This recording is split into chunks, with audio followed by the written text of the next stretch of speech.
All right, hello, and we are going to be talking today about the 2016 BC test question number 6. This is a question about infinite series. As you know, this year's 2020 version will be shorter and doesn't include all of the requirements normally of infinite series. So we're going to do each one of these problems. I'm going to tell you the questions that will or will not show up on the actual test. But they're all related, and we've talked about them all, so it's good to get a coherent picture of what's going on. All right, in this question, we're given the fact that we have a Taylor series around x equals 1, and that it converges for all x in its interval of convergence. We know some values. We know that f of 1 equals 1. We know that f prime of 1 is negative 1/2. And we know the rest of the derivatives when n equals 2 or above is given by that formula. So I've placed the Taylor series general form right here so you can remember what it looks like. And since this is your allowed notes on this year's test, it might be a good formula to have. All right, so let's start figuring it out. For sake of a little bit of ease, let's do this.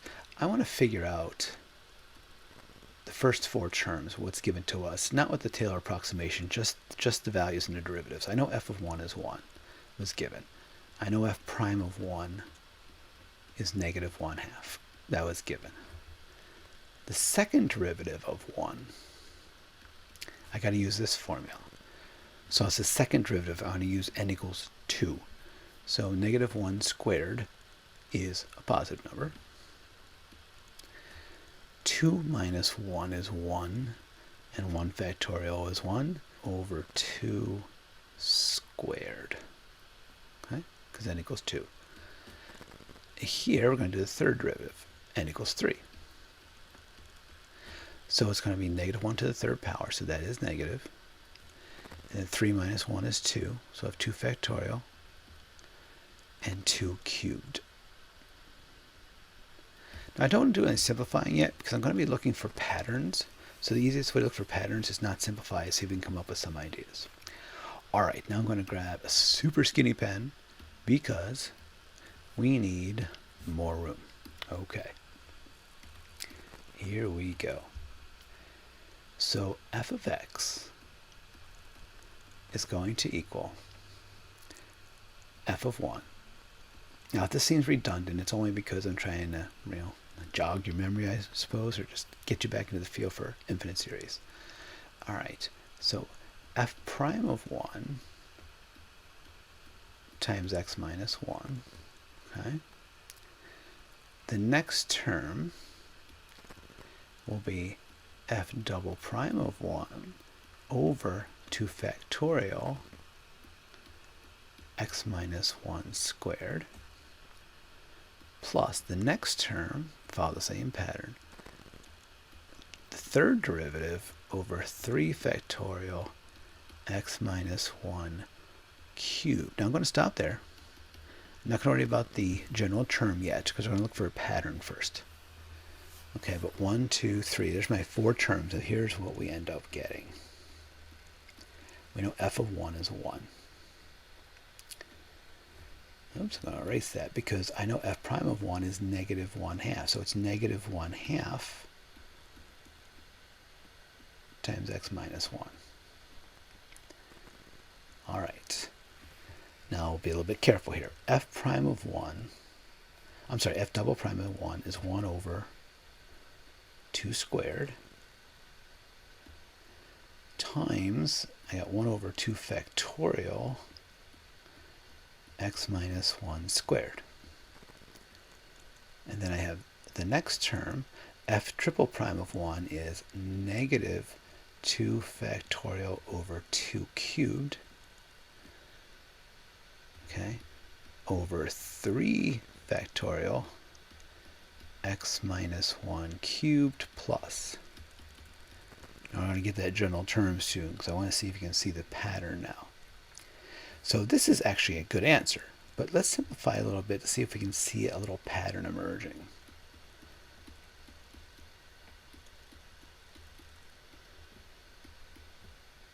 So it might seem weird, but I'm not going to make that 2 cubed. I'm going to make it 2 squared times 2. Then I got a minus, an alternating series.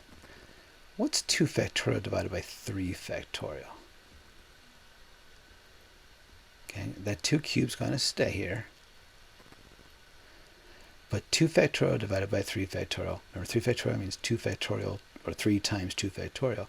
These cancel out. You only get 3. Now, can you kind of see the little pattern that's going on here? Remember, this was n equals 0, n equaled 1, n equaled 2, n equals 3. Now I need a generic one just for any value of n. I'm going to look back to this fact here that it's going to be an alternating series, so it's going to be a negative 1 to the n. But then what did we do to get these? Remember, n was 3. We had 2 cubed over 3. So if we followed that pattern, n would be 2 to the n times n, x minus 1 to the nth. And then that would go on forever. So actually you have it right here now, people. It took a long time because we really took our time with it, but this is 1, 2, 3. These are your first 4 terms. And this is your general term.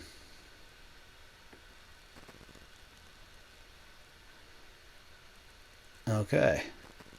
Now that took a long time to do. But again, we took every little piece and we worked it out. Okay. And a lot of times you can do calculations faster on your own sometimes. But I wanted you to see how it all went. Now that was 4 points for that problem. Right there, we did 4 points already. All right, you got 1 for the first 2 terms because they were given to you. And then you got 1 for this one, 1 for this one, 1 for this one. So 4 points. Now, a radius of convergence is not a topic that's tested. However, think of it this way. Radius of convergence. I'm going about the line x equals 1. So the radius of convergence means I can go out 2 in each direction. So if I go out 2, I end up at 3 and negative 1. So really my radius of convergence is between negative 1 and 3. You get a point for that. Now, the other point comes, this is a 2-point problem, the other point comes, what about the endpoints? Does it include the endpoints or not? So think about it this way. I'm going to go back and we're going to grab this polynomial. So down here, I just placed the answer we got for the last problem, that this was our Taylor series approximation. What happens if I plug in negative 1 for x? Okay, what if I get x equals negative 1, and I plug that into this polynomial? What do I get? So I get negative 1 minus, I get 1, that's my first term. Negative 1 minus 1 is negative 2, and negative 2 divided by 2 is negative 1. Negative 1 with a negative is a plus. I'm going to plug it in here. Negative 1 minus 1 is negative 2. Negative 2 squared is 4. This 4 would cancel with this 4. I'm going to end up with plus 1/2. So you see this little pattern that's emerging. So 2 minus 1, negative 1 minus 1 is negative 2. Negative 2 cubed is negative 8. Well, negative 8, the 8 and this 8, 2 to the third, cancel out. The negatives cancel out. We're left with plus 1/3. This pattern is going to continue. So this is, if you remember, a harmonic series that diverges. Okay? This diverges. You can kind of see where it diverges, constantly going up and up and up. It's never going to converge. Now we test the other endpoint of x equals 3, and you notice another pattern developing. 3 minus 1 is, well, same first number 1. 3 minus 1 is 2. Half of 2 is 1, but there's a minus sign. 3 minus 1 is 2. 2 squared is 4. So that 4 and that 4 cancel out, plus 1/2. All right, here we go. 3 minus 1 is 2. 2 cubed is 8. 8 and 8 divide away. We have minus 1/3. So notice this is an alternating series. And an alternating harmonic series converges. So the idea is that -1 is an endpoint, but at -1 itself it diverges, but at 3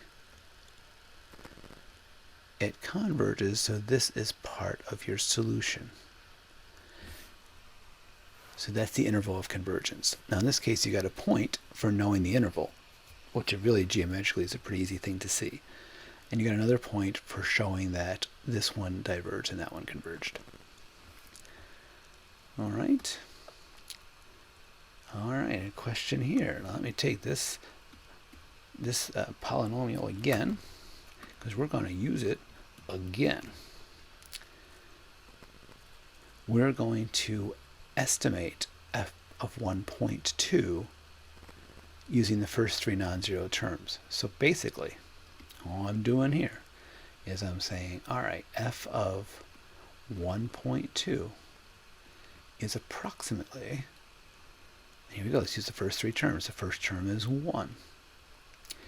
The second term will be 1.2 minus 1. And the third term, and I might as well use the numbers now. We're going to figure out a numerical answer. So 2 squared is 4. 4 times 2 is 8. 1/8 times 1.2 minus 1 squared. All right, just need the first 3 terms. So this is it. That's all we need.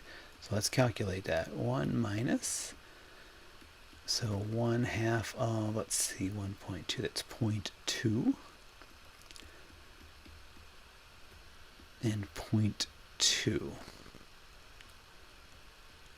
I used fractions, so it's easier for me to figure out. I thought of 0.2 as 1/5. So I did 1 minus 1/5 times 1/2, which is 1/10. And 1/5 squared, which is 1/25. 25 times 8 is 200. So a quick little conversion of decimals to 200. Oh, not decimals, I'm sorry, common denominators. This would be 20 over 200, 1 over 200. So my answer in fractional form, 200 minus 20 is 180, so 181 over 200. That's my estimation for f of 1.2. Right? Again, I don't care, calculate it any way you want. If you want to use decimals, that's fine. You have your calculator available, that's good too. All right, now the last question. Show that the approximation in part C is within 0.001 of the exact value. Now again, error-bound approximations are not going to be tested, but we did talk about these with these kinds of series. Again, let me show you our Taylor series. And if you remember, what we said was that if you've got yourself a series and you want to find out how close the next answer is, you have to remember for an alternating series like this is, all right, so for an alternating series,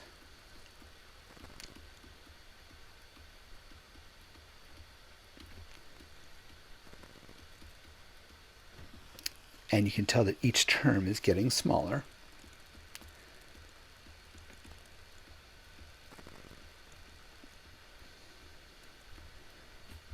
Okay. The error is within the next term. Well, that was weird. I just skipped that T right there. So that means if I take, and I'll do absolute values, okay, f of 1.2. Now, why did I write 2 here for Taylor series of 2? Remember that 2 means it's a second degree Taylor polynomial. I'm going to go back for a second. Second degree Taylor polynomial. Okay, that's why it's a second degree Taylor polynomial, because we went to the second power. It's got 3 terms, but it's only a second degree Taylor polynomial. Anyhow, that needs to be less than or equal to the next term. So the next term is this one. So what I have to do is I have to calculate that next term. 2 cubed times 3, and it's going to be 1.2 minus 1 cubed. So I'm going to calculate this value, and as long as this value is less than 0.001, then we have shown that it is true. So 1.2 minus 1 is 0.2. 0.2 cubed is 0.008. All right, this is going to be 2 cubed, or let's write it out, 8. 8 times 3. Let's just change pens on it. Sorry, 8 times 3. Now, how many times does 8 go into 0.008? 0.001. So this is 0.001 over 3. Again, do a nice little quick conversion, which really equals, just place over 3 times, 1 over 3,000. Well, guess what? 1 over 3,000 is certainly less than 0.001, which is 1 over 1,000. So that is how I can prove that that answer is within 0.001 of being accurate. Because the alternating series is always less and less and less and less. So the next term is within the range. Okay? All right. Hopefully that made a little sense. I know that alternating series are weird, especially because we don't deal with them a whole lot. We spent our whole semester on derivatives and integrals and how they all work together, and then all of a sudden at the end we throw these power series, which are really awesome and really cool, but we haven't used them a lot. So that's why they're a little trickier.